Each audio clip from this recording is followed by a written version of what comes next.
Hello students. तो चलिए बच्चों, आज नया चैप्टर शुरू करते हैं, न्यूक्लियाई।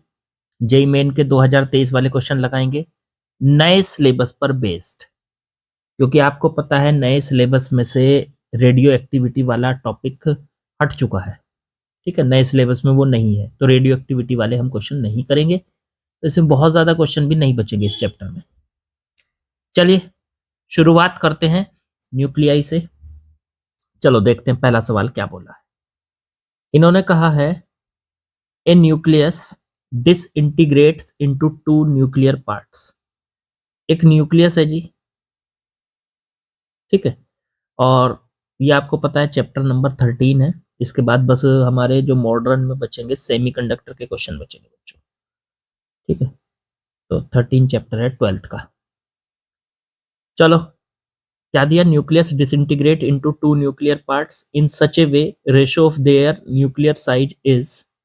ठीक है, इनका जो न्यूक्लियस का साइज है उसका जो रेशो है 1:2⁻1/3। तो ये जो न्यूक्लियस है ये दो हिस्सों में टूट जाता है।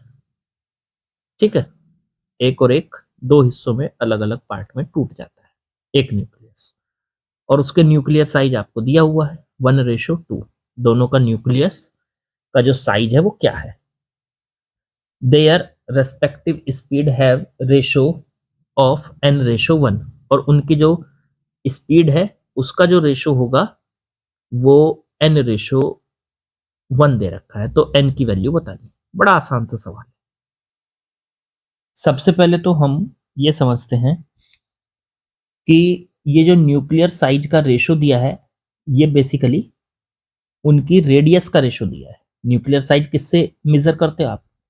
न्यूक्लियस की रेडियस से। तो मान लो पहले न्यूक्लियस की रेडियस r1 है और दूसरे न्यूक्लियस की रेडियस r2 है, तो r1/r2 का जो रेशो दिया है वो है 1/2⁻1/3।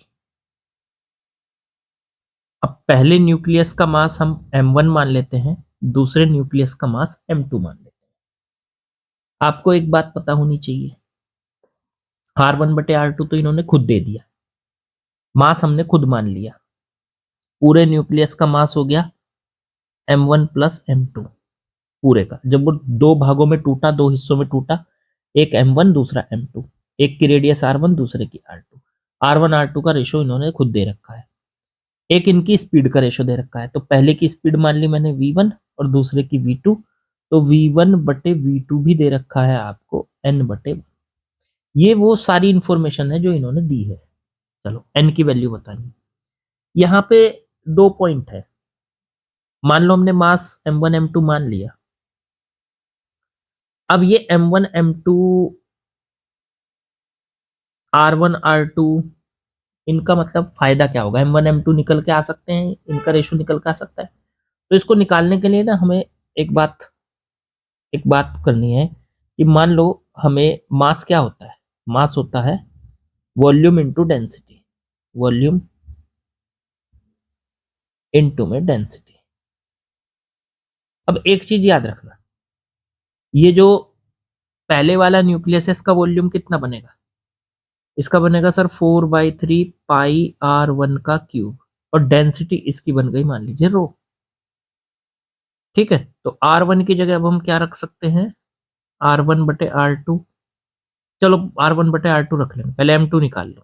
उसमें भी यही फॉर्मूला लगेगा, वॉल्यूम इनटू डेंसिटी, तो उसका वॉल्यूम हो गया 4/3 πr2 क्यूब और इनटू में रो। अच्छा एक बात, डेंसिटी दोनों की बराबर क्यों ली? ये आपको पॉइंट याद होना चाहिए। न्यूक्लियस कितने भी हिस्सों में टूट जाए, न्यूक्लियस छोटा हो बड़ा हो, उसकी डेंसिटी हमेशा कांस्टेंट होती है।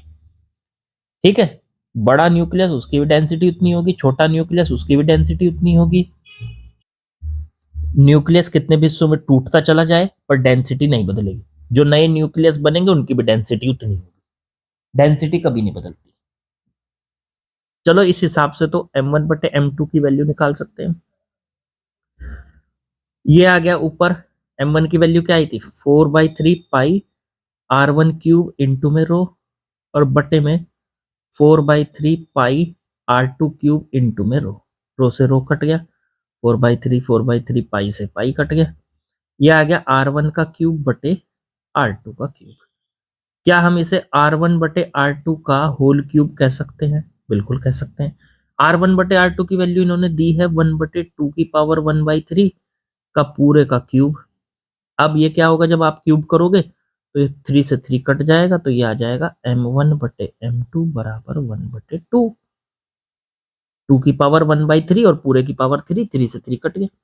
तो इन दोनों न्यूक्लियस का मास पता चल गया, हमें मास का रेशो पता चल गया। अब आपको एक बात पता होनी चाहिए कि जब न्यूक्लियस टूटता है या कोई भी पार्टिकल 2 हिस्सों में टूटता है, 3 हिस्सों में टूटता है, तो उसका मोमेंटम कंजर्व रहता है। मतलब उसके डिसइंटीग्रेट होने से, टूटने से पहले का मोमेंटम और उसके टूटने के बाद का मोमेंटम सेम होगा। तो इस हिसाब से इनिशियल मोमेंटम बराबर फाइनल मोमेंटम, ये होता है मोमेंटम कंजर्वेशन लॉ। अब देखो, जब ये न्यूक्लियस बड़ा था, इसकी स्पीड 0 थी, तो इसका मोमेंटम कितना होगा? तो न्यूक्लियस का मास तो हो गया m1 प्लस m2 और इसकी स्पीड हो गई 0, तो इसका मोमेंटम हो गया 0।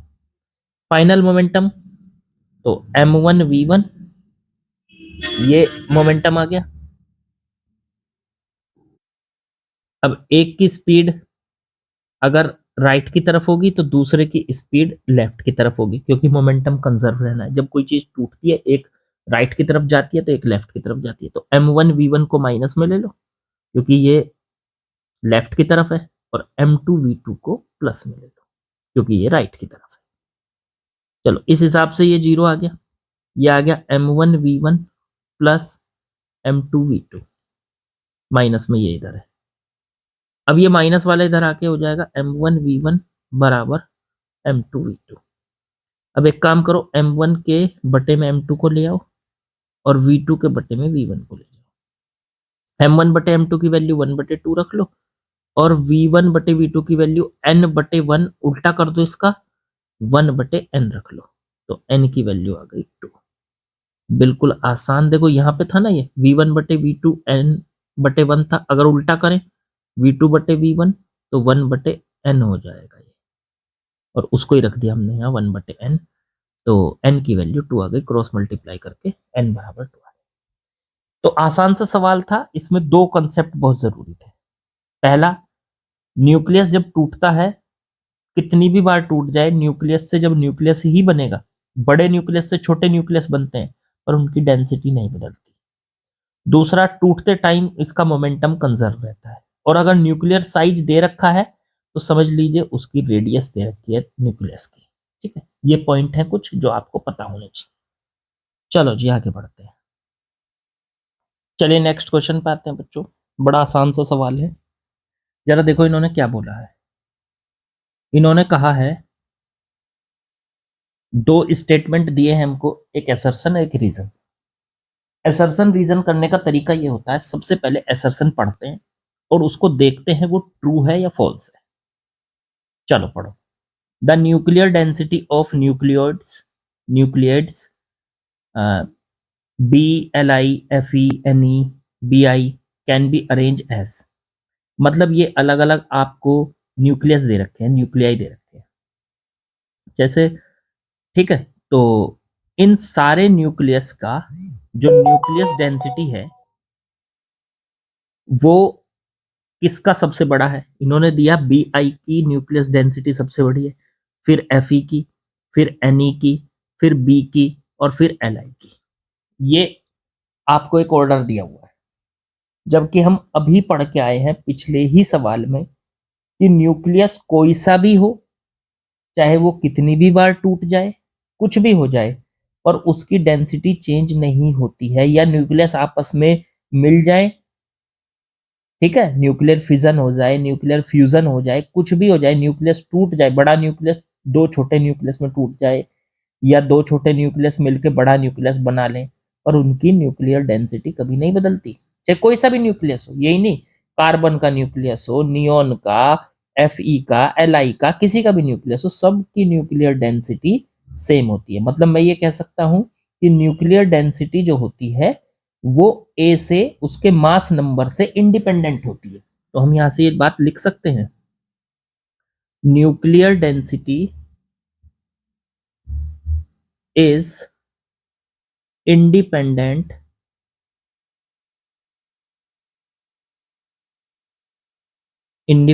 फ्रॉम मास नंबर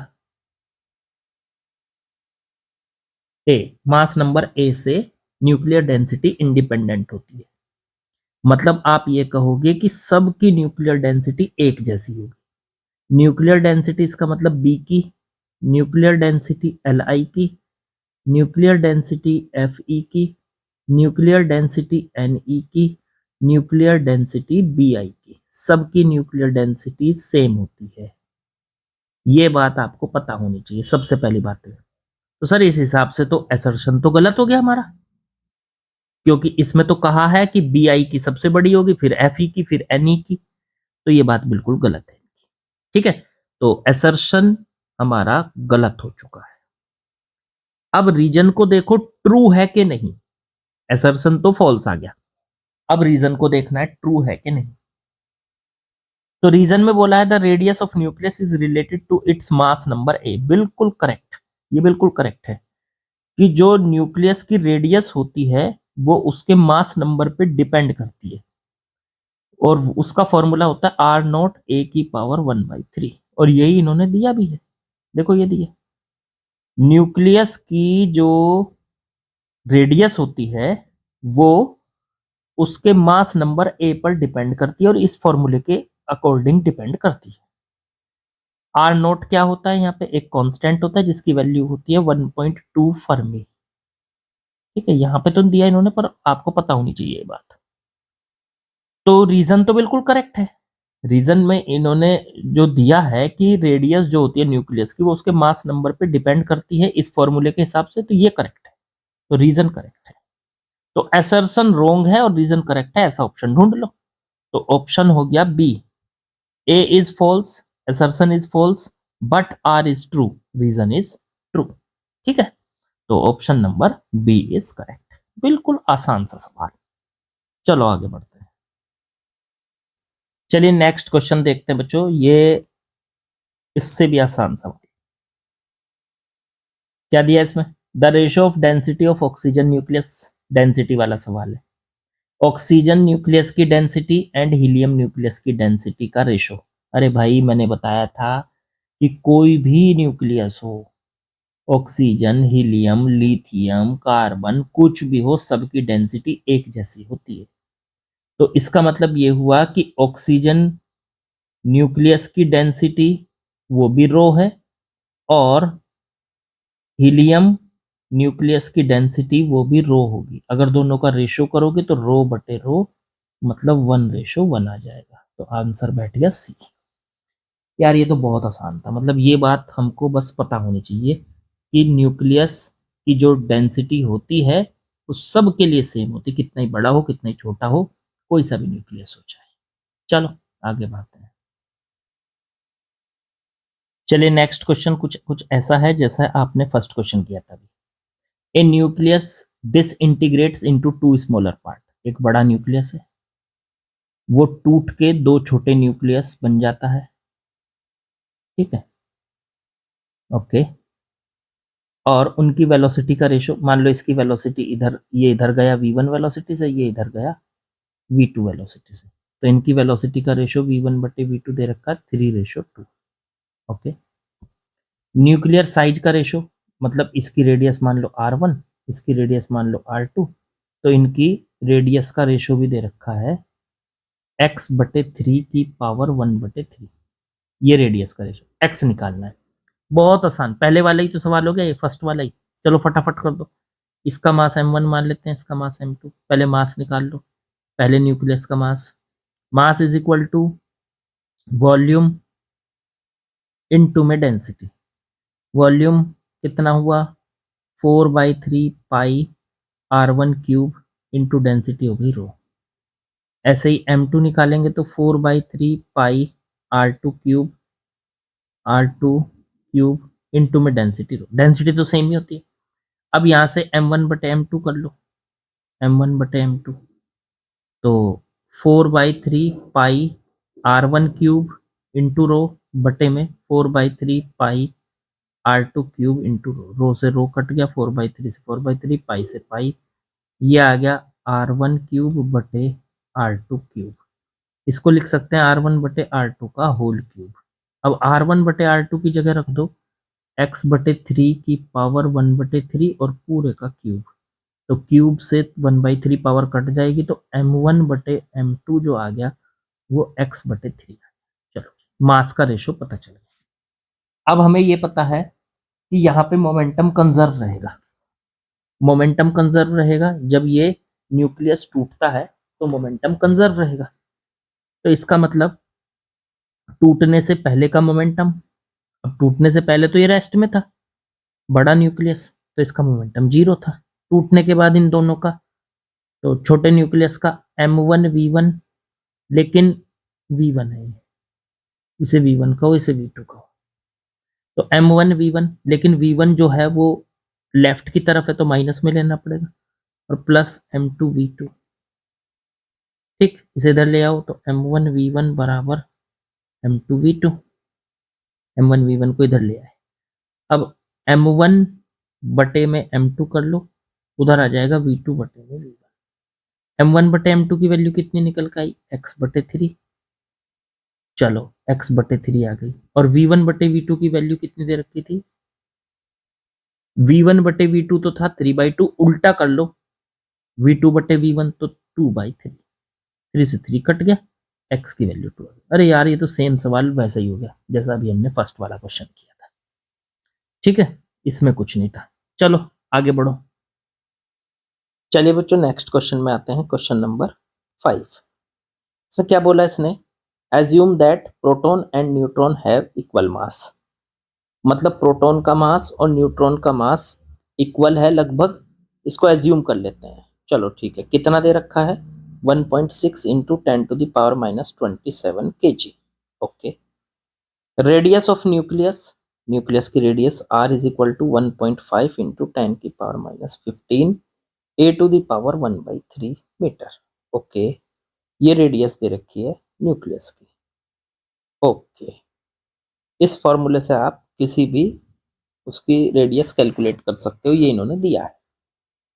अब इन्होंने कहा है न्यूक्लियर डेंसिटी और वाटर की डेंसिटी का रेशो ये है, तो सबसे पहले तो न्यूक्लियर डेंसिटी निकालनी पड़ेगी। न्यूक्लियस की जो डेंसिटी होती है,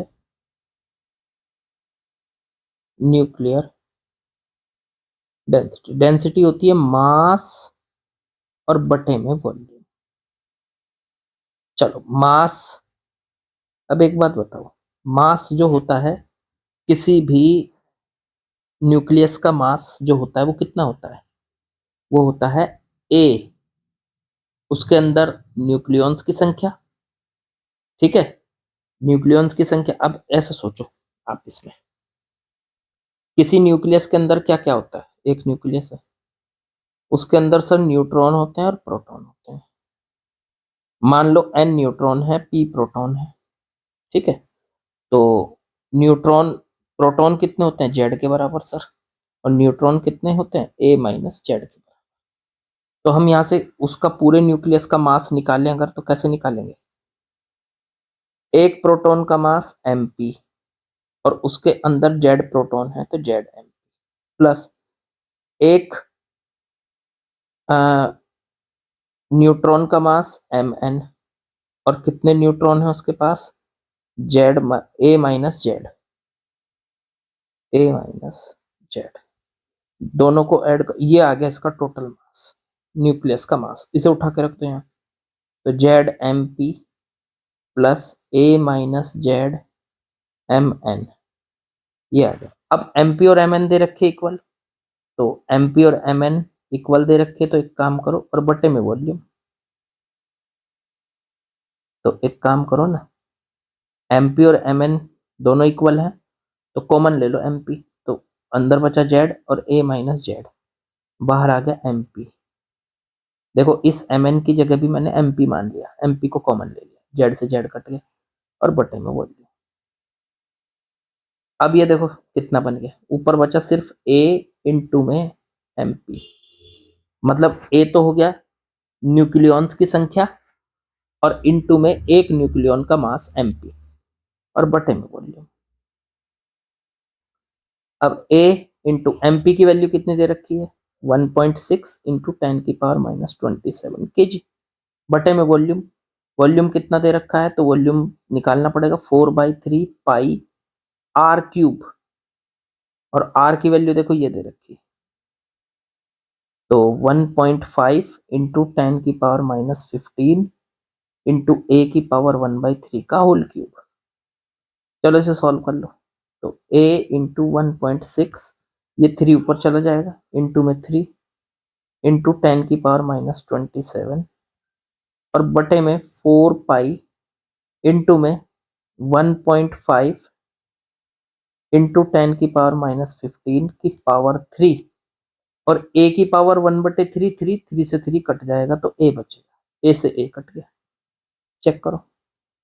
तो बस ये बचता है, ये क्या आ गई, ये इसकी न्यूक्लियर डेंसिटी आ गई रो, कितनी आई 1.6 इंटू 3 से इसकी मल्टीप्लाई कर लो। चलो ये चलो ऐसे ही लिखा रहने दो, इंटू 10 की पावर माइनस 27 बटे में,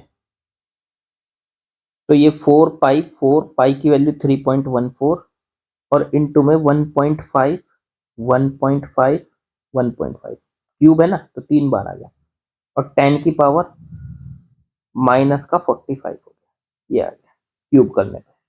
10 की पावर माइनस 15 थी, उसका क्यूब कर दिया तो माइनस 45 हो गई, माइनस 45। चलो ऊपर देखते हैं कितना बचता है, इसको सॉल्व करके पूरा लिखता हूँ जरा, ठीक है।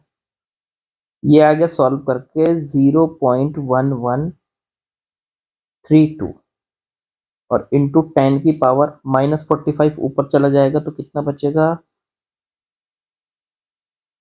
तो लगभग 18, ठीक है। ये आ जाएगा kg पर मीटर क्यूब, ये डेंसिटी आ गई भाई, अप्रोक्स ये बैठ रही। इसको जरा अब हम वाटर की डेंसिटी से क्या करना है हमको इसको, अच्छा पावर 13 है, ओके। वाटर की डेंसिटी के साथ इसका रेशो निकालना है, तो ठीक है। डेंसिटी ये तो हो गई न्यूक्लियस की और बटे वाटर की डेंसिटी, इसका रेशो कितना दे रखा है, ये दे रखा है n इंटू 10 की पावर 13, दे रखा है n इंटू 10 की पावर 13, ओके। रो की वैल्यू तो ये हो गई 0.11 तक ही ले लो, बस आगे छोड़ दो, और बटे में रो डब्ल्यू अप्रोक्सी लेना है ना, डब्ल्यू का मतलब हो गया, रो डब्ल्यू का मतलब वाटर की डेंसिटी 10 की पावर 3 होती है, बराबर n इंटू, अच्छा 10 की पावर 18 भी तो लिख दो, इंटू में 10 की पावर 18 बराबर n इंटू 10 की पावर 30। अब एक काम कीजिए, 3 से इसकी पावर काटोगे तो 15 पावर बचेगी, और फिर बटे में ये 10 की पावर 13 से ये 15 पावर कटेगी तो 2 पावर बचेगी, तो 0.11 इंटू 10 की पावर 2 बराबर n आ गया, तो n बराबर आ गया 100 से मल्टीप्लाई कर लो 0.11 की तो 11, अप्रोक्स n की वैल्यू 11 आ रही है, तो यहाँ आंसर आ गया 11, ठीक है। अप्रोक्स इसकी वैल्यू कितनी आ रही है आपकी 11 आ रही है, तो ये 11 आपका आंसर हो गया, ठीक है। मेरे ख्याल से समझ में आ गया होगा आपको, आसान सा था, न्यूक्लियर डेंसिटी कैसे निकालते हैं ये भी आपको मैंने समझा दिया।